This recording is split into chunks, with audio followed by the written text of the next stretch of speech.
चित्रा हमारे साथ हमारे सहयोगी इस वक्त जुड़ चुकी हैं। चित्रा, वो दौर भी देखा है जब इसका खौफ हुआ करता था और ये भी किस तरीके से खौफ में है। कोशिश इसने पूरी की कि कैसे इस पूरे मामले को पलटा जाए, कैसे गवाहों को पलट दिया जाए। चाहे वो इसी केस में आप उमेश अपहरण केस तभी हुआ जब इसका अपहरण इसीलिए हुआ था उमेश का, ताकि वो अपनी गवाही को पलट दे राजूपाल के केस में। देखिए, बिल्कुल सही कहा अर्पिता आपने। तो जो गुनाह उसने किए थे, आज सजा के ऐलान का दिन है। यही कारण है कि आप देखेंगे कोर्ट परिसर के बाहर भारी तादाद में लोगों की मौजूदगी है, क्योंकि 40 सालों का उसका जो गुनाह है उसमें पहली बार किसी मामले में सजा का ऐलान यहाँ पर होने जा रहा है। पाल परिवार ने एक बहुत लंबी लड़ाई लड़ी है। राजू पाल के परिवार को अभी भी इंसाफ का इंतजार है। हत्याकांड के मामले में राजू पाल विधायक थे, बीएसपी के विधायक थे, उनकी हत्या कर दी जाती है और उसके बाद इंसाफ का इंतजार परिवार करता रहता है। यहाँ पर उमेश पाल अपहरण मामले में पहली बार सजा का ऐलान, जिसने 100 से ज्यादा गंभीर वारदातों को अंजाम दिया हो, जो यहाँ का कुख्यात रहा हो, उसके खिलाफ यहाँ पर कोई बोलने वाला नहीं रहता था और पहली बार किसी मामले में उसको सजा का ऐलान किया जाना है। यही कारण है। सत्य, मैं चाहूंगी अगर आप कैमरा निकाल पाए, हम आसपास की तस्वीरें आपको दिखाएंगे कि यहाँ पर किस तरह से भीड़ देखने को मिल रही है। भारी तादाद में सुरक्षा व्यवस्था, पुलिस बल की मौजूदगी है। वकील भी कुछ लोगों को यहाँ पर काम है, कुछ और लोग इस सुनवाई को पूरे मामले में देखने के लिए आए हैं। थोड़ा आगे चले, थोड़ी जगह दीजिए सर। काम किए गए हैं और दूसरी तरफ बिल्कुल, और ये पूरा मामला जरा समझिए नहीं, गेट के ठीक बाहर 2005 में बसपा के जो विधायक राजूपाल, उनका मर्डर होता है और उमेश राजूपाल मर्डर केस के चश्मदीद गवाह हो जाते हैं। अतीक अहमद ने उमेश को कई बार फोन पर धमकाया, बयान बदलने के लिए, केस से हटने के लिए, लेकिन ऐसा न करने पर जान से मारने की धमकी दी थी। ये समूचा हिस्सा करता हुआ यहाँ पर नजर आ रहा है। 2006 में, बिल्कुल चित्रा जैसा हम बता भी रहे हैं, 2006 में उमेश पाल का अपहरण कर लिया जाता है, रात भर मारा जाता है, बिजली के शॉक दिए जाते हैं, मनमाफिक गवाही देने के लिए टॉर्चर किया जाता है। 1 मार्च 2006 को उमेश पाल ने अतीक के पक्ष में गवाही दे दी थी और उस समय सपा की सरकार थी। उमेश अपनी और परिवार की जान की रक्षा के लिए साल भर चुप रहा, लेकिन 2007 में चित्रा के पास नहीं चलेंगे, ओवर टू यू चित्रा। हुई। बिल्कुल, यहाँ पर आपको दिखाना चाहेंगे आरएएफ के जितने जवान हैं वो आगे की तरफ जा रहे हैं। आपको बताते चले कतारों में ये लोग लगे हुए हैं और ये लोग रैपिड एक्शन फोर्स के जवान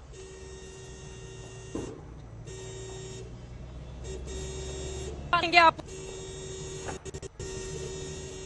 कुमार अभिषेक, आपके पास क्या जानकारी मिल रही है? कितनी देर में काफिला पहुंच जाएगा कोर्ट? यार ये आवाज क्या है? कुमार, आपको आवाज मिल रही है? देखिए अर्पिता, तकरीबन 25 मिनट लगेंगे वहां से पहुंचने में। जो काफिला निकला है, मुझे आवाज मिल रही है, आपको मेरी आवाज मिल रही है? जी जी, मेरी आवाज मिल रही है जी। अरे भैया, रास्ता तो हमें भी आप सही बताएं। नेहा, मेरी आवाज मिल रही है आपको? जी बिल्कुल, बोलिए। मैं कह रहा हूं कि तकरीबन 25 मिनट लगेंगे यहाँ पहुंचने में और यहाँ पर हलचल काफी तेज है।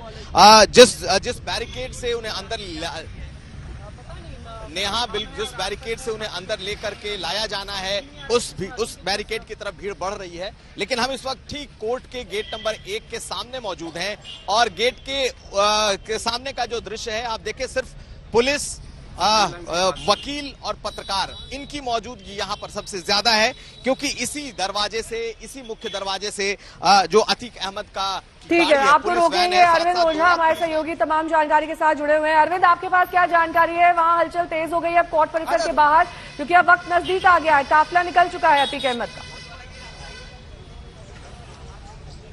जी बिल्कुल, और देखिए ये छोटा सा गेट है जो हम आपको पहले भी दिखा रहे थे। जरा तस्वीर दिखाइए, एक एक करके जो रैपिड एक्शन फोर्स के जवान है वो अत्याधुनिक हथियारों से लैस है। जरा ये हथियार देखिए, और कोर्ट परिसर में अमूमन ये इस तरह के हथियार ले जाना इजाजत नहीं होती है, लेकिन ये इतना हाई प्रोफाइल मामला है कि रैपिड एक्शन फोर्स के ये जवान अब धीरे धीरे करके अदालत परिसर के अंदर जा रहे हैं। कोर्ट के बाहर अभूतपूर्व सुरक्षा और कोर्ट के अंदर भी अभूतपूर्व सुरक्षा। ये जो गेट है, इसी गेट से, और जरा एक बार तस्वीर हम कहेंगे प्रदीप गुप्ता की दिखाएं कि भारी पुलिस बल अब कोर्ट परिसर के अंदर जाता हुआ दिखाई दे रहा है और सिर्फ ये छोटा गेट खोला गया है। हालांकि कुछ देर बाद यहाँ पर अतीक अहमद, अशरफ और फरहान, इन तीनों आरोपियों को लेकर जो पुलिस है वो पहुंचेगी, लेकिन उसके पहले ही यहाँ पर अभूतपूर्व सुरक्षा व्यवस्था की गई है और तमाम जो पुलिसकर्मी वो तैनात है यहाँ पर। और धीरे धीरे करके जो वकील है वो भी अंदर जा रहे हैं। तो ये माना जा रहा है कि कुछ देर बाद जो अतीक, अशरफ और फरहान है वो यहाँ पहुंच जाएंगे और उसके बाद जज उमेश पाल का जो किडनैपिंग फॉर रैंसम का जो मामला था उस मामले में अपना फैसला सुनाएंगे। लेकिन अभूतपूर्व सुरक्षा, अमूमन इस तरह की सुरक्षा प्रयागराज के आसपास आपको दिखाई नहीं देगी, लेकिन भारी तादाद में यहाँ पर वकील हैं, सुरक्षाकर्मी हैं, पुलिसकर्मी हैं और जो नैनी जेल है वहां से अतीक अहमद, अशरफ और फरहान को निकाला जा चुका है।